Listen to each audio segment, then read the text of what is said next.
So we're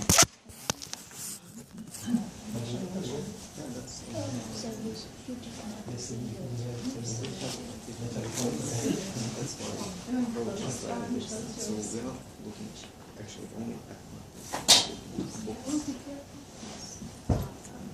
we are looking at the bands. So when you say research engine, the role of teaching is similar. The research. My name is Hompatipo, and I'm a PhD student in Human Resource and Organizational Development at the University of Georgia. My co-author is my legal professor, Dr. Karol Girani. And this research, we were inspired. I was particularly inspired, and my major professor encouraged me to do this research. I'm originally from Ghana. That's my native country, and the topic of this research study is HRD and management practices in Ghana. Ghana has, for about 20 years, been developing very, very fast, and the development includes the training of employees from Ghana. Most of the multinational organizations who invest in Ghana are sending those Ghanaians overseas to be trained. However, issues exist, as I'm going to go through that. The concern here is that the dynamics is so great between those two countries. Okay, the Western countries have a different, as you know, culture and context as compared to that of Ghana.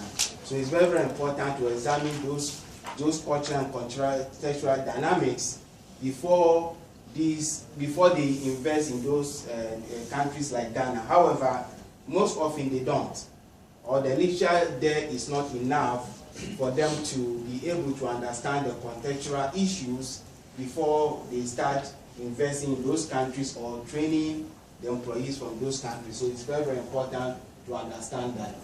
So to be specific, the problem statement here is that most HRD and management practices are designed and produced in Western countries.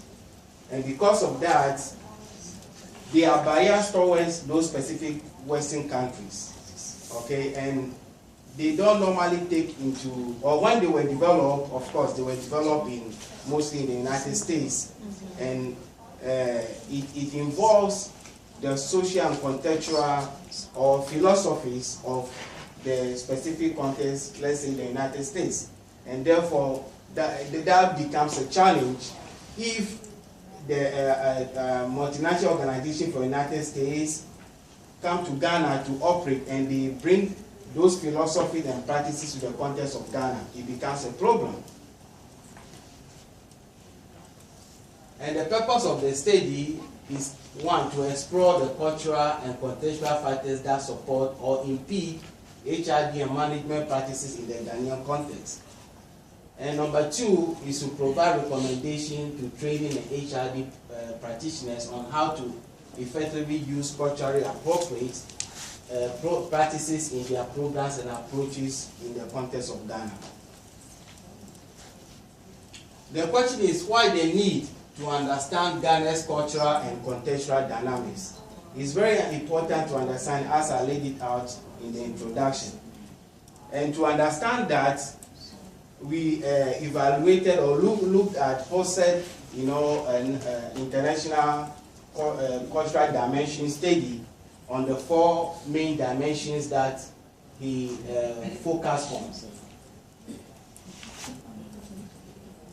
And here is a comparison of the United States and Ghana based on posted for national cultural dimensions. And the first one is power distance.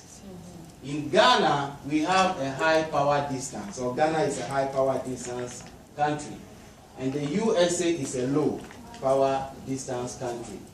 And Ghana is a high power distance in terms of, in organizations, there's a power disparity between those who occupy the upper hierarchy in the organization and those who occupy the lower hierarchy in the organization, which is like supervisors or management and employees.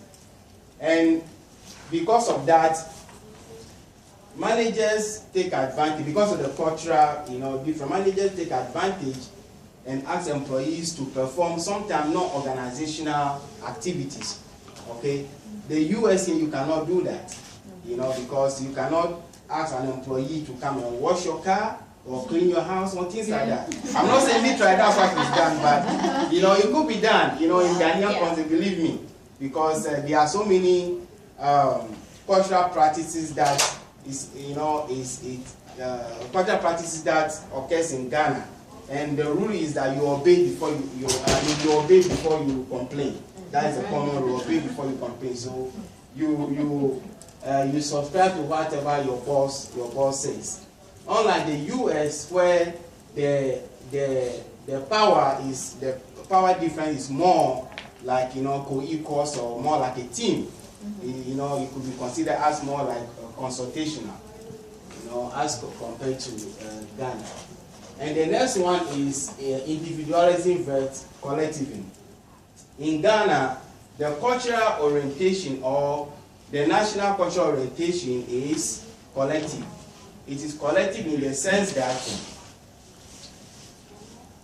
when anything happens in, let's say, in a society, we don't view that as an individual, an individual experience.